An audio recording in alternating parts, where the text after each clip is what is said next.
اچھا جی، مولانا صاحب کے ساتھ ملاقات ہوتی ہے، اب باہر آ کے کہتے ہیں کہ کمیٹی بنی ہے. وہ کمیٹی کس چیز کے لیے بنی؟ کیونکہ مسودے پہ تو کوئی جوائنٹ کام نہیں ہو رہا، اس کمیٹی میں کیا ہوگا؟ نہیں دیکھیں، آج میری اور کامران مرتضیٰ صاحب کی ایک میٹنگ ہوئی ہے، ایک سیشن ہوا ہے، ہم نے تبادلہ خیال کیا ہے، اور ایک مسودہ ہو سکتا ہے میں بنا کے ان کو دوں ان کے دیکھنے کے لیے، تو اس حوالے سے گفتگو جاری رہے گی. ایک مسودہ ہے میرے ذہن میں چند شقوں کے حوالے سے.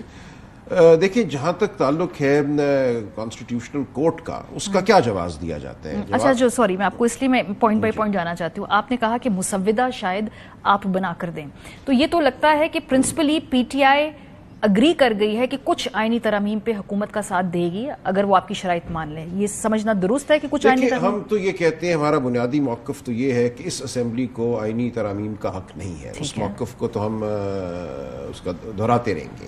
لیکن اگر یہ ہو کہ کچھ ترامیم کرنی ہے، فلیکسیبلٹی دکھانی پڑتی ہے مولانا کی طرف سے یا کسی اور کی طرف سے یہ تقاضا ہو، تو پھر کیا ترامیم ہو، اس حوالے سے بھی ہم بات کرنے کو تیار ہیں. لیکن ہمارا پرنسپلی بگ پوزیشن جس میں آپ کہہ رہے ہیں، پہلے تھا کہ ترامیم پاس نہیں ہوں گی کیونکہ یہ ایک غیر آئینی اسمبلی ہے. اب تھوڑا سا آپ بیچ میں آ گئے ہیں، آپ کہہ رہے ہیں کہ اگر شرائط قابل قبول ہیں تو آپ ساتھ دینے کو تیار ہیں. یہ پرنسپل پی ٹی آئی کی پوزیشن. ہم ساتھ نہیں دیں گے. مسودہ بنانا اگر آپ ہیلپ کر رہے ہیں، مولانا کو تجویز دینے کی بات ہے نا. ہم یہ چاہتے ہیں کہ مولانا ان باتوں کو پارلیمان میں اٹھائیں، کمیٹی میں اٹھائیں. یہ تو چیزیں ہیں مولانا کے دیکھنے کے لیے. اگر مولانا ان کو سمجھیں گے اس قابل کہ ان کو لے کر آگے چلیں، تو ہم چاہیں گے کہ وہ چلیں، تاکہ جو کچھ بھی ہونا ہے اس سے آئین میں بہتری پیدا ہو. آئین کو ایک اعلیٰ نہ بنایا جائے کسی سیاسی جماعت یا سیاسی لیڈر کے خلاف. اس وقت تو بالکل ظاہر ہے کہ جو مسودہ ہمارے سامنے ہے وہ ایک قتل کا آلہ ہے، اس کے علاوہ کچھ نہیں ہے. اس لیے ہم یہ چاہتے ہیں کہ ہمارا جو بنیادی موقف ہے کہ آئینی ترامیم کی ضرورت نہیں ہے اس وقت. یہ معاملہ 4-6 مہینے بعد چھوڑ دیجئے. اس سے پہلے اور بہت سے معاملات ہیں جن کو طے ہونا ہے.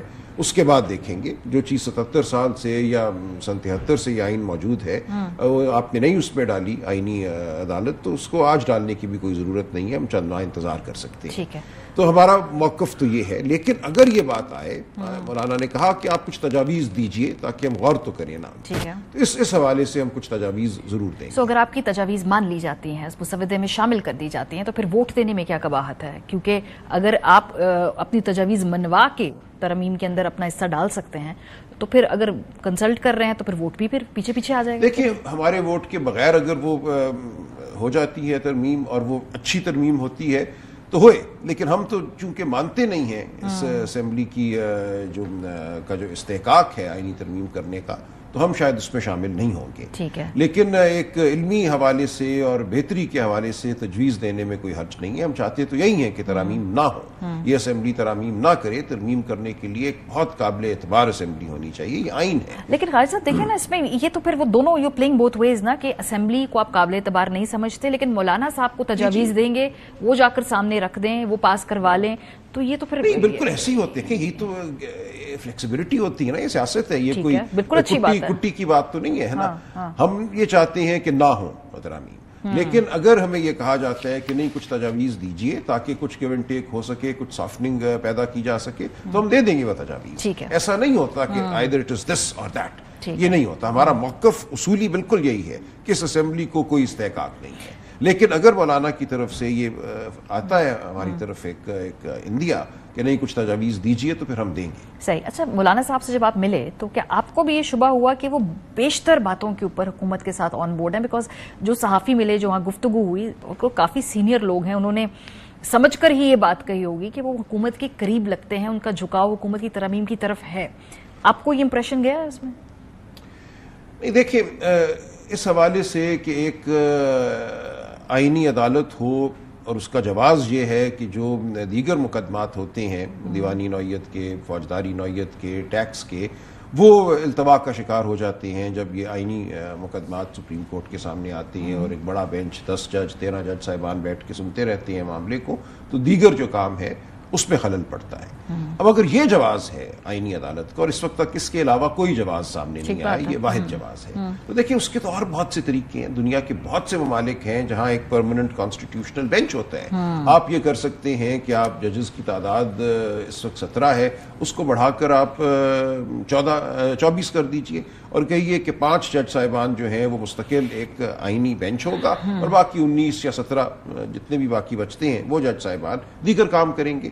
میری نظر میں یہ بہت بہتر سلوشن ہے. اس میں آپ یہ بھی کر سکتے ہیں کہ جو آئینی بینچ ہے 5 جج صاحبان پر مشتمل, وہ 5 سے بڑھ کر 9 بھی ہو سکتے ہیں. ہر صوبے سے 1 جج لے لیا جائے, دقیق مقدمات میں ہر صوبے سے 2 جج لے لیے جائیں اور وہ روٹیشن ہو تاکہ تمام سپریم کورٹ کے ججز کو موقع ملے آئینی معاملات میں حصہ ڈالنے. پر اس بات پہ تو مولانا آن بورڈ ہیں, وہ آئینی کورٹ کے حق میں ہے. سو مولانا صاحب, نون لیگ, پیپلز پارٹی, مور اور لیس ANP, یہ تمام جماعتیں کانسٹیٹیوشنل کورٹ کی بات کرتے ہیں. بہت سی باتیں ہونی ہیں نا, اس لیے میں نے عرض کیا نا, ہم نے گفتگو شروع کی ہے. آئینی کورٹ میں اور آئینی بینچ میں فرق ضرور ہے, لیکن جو مقصد حاصل کرنا تھا آئینی کورٹ سے وہ آئینی بینچ سے بہتر حاصل ہوتا ہے. دیکھیں آئینی بینچ اگر آپ بناتے ہیں, آپ کی ایک یونٹی بھی رہتی ہے اسٹرکچر کی جو کہ ہمارے آئین کا تقاضا ہے, ایک ایپیکس کورٹ رہتا ہے. آپ اس بینچ میں سپریم کورٹ کے مختلف جج صاحبان کو تھرو روٹیشن بٹھا سکتے ہیں. یہی کچھ ہوتا ہے دنیا میں, بھارت میں ہوتا ہے اور ملکوں میں یہ ہوتا ہے. مولانا صاحب is open to this suggestion. میرا یہ خیال ہے کہ یہ سجیسشن اگر ٹھیک طریقے سے ان کو دی جائے, ابھی تک کسی نے اس طرح دی نہیں جیسے میں دینا چاہ رہا ہوں, تو آئینی عدالت تو بالکل ہی اس کا مقصد صرف اور صرف یہ ہے کہ ایک نئی عدالت ہو جس میں من پسند جج لگائے جائیں اور ان من پسند ججوں سے کچھ نتیجے لیے جائیں. میں جو بات کر رہا ہوں وہ یہ ہے کہ نہیں, ایسا نہ کیجیے. جو اس وقت سپریم کورٹ کی جج صاحبان ہیں وہ اور دیگر کچھ مزید جج صاحبان, جو طریقہ ہے سپریم کورٹ میں جج مقرر کرنے کا, اس کو چلاتے ہوئے آپ ججز کی تعداد بڑھائیے اور 5 جج صاحبان کو مستقل طور پہ آئینی بینچ کا حصہ. اس پہ مولانا صاحب نے فلیکسیبلٹی دکھائی, ابھی آپ نے پیش کرنی ہے. نہیں, میں نے ابھی اس طرح سے, جس طرح میں آپ کو بھی بتا رہا ہوں, یہ میں لکھ کے دوں گا انشاءاللہ, اور اس کی ہم اس کے حق میں دلائل بھی دیں گے. مجھے اس کے خلاف کوئی دلیل نظر نہیں آتی. جو آئینی کورٹ کا تقاضا ہے وہ صرف اور صرف اس لیے ہے کہ من پسند جج لگائے جائیں, ان کے ذریعے جو پی ٹی آئی کے خلاف ریفرنس لانے کا ارادہ ہے ان کا, اس کو قبول کروایا جائے, پی ٹی آئی کو بین کروایا جائے, عمران خان صاحب کو ملٹری عدالت میں لے جایا جائے, اس کے خلاف اگر کوئی اپیل پٹیشن آتی ہے تو وہ اس بینچ پہ جائے, ان کو سزا دی جائے. اس وقت اس کے علاوہ کوئی مقصد نہیں ہے آئینی عدالت.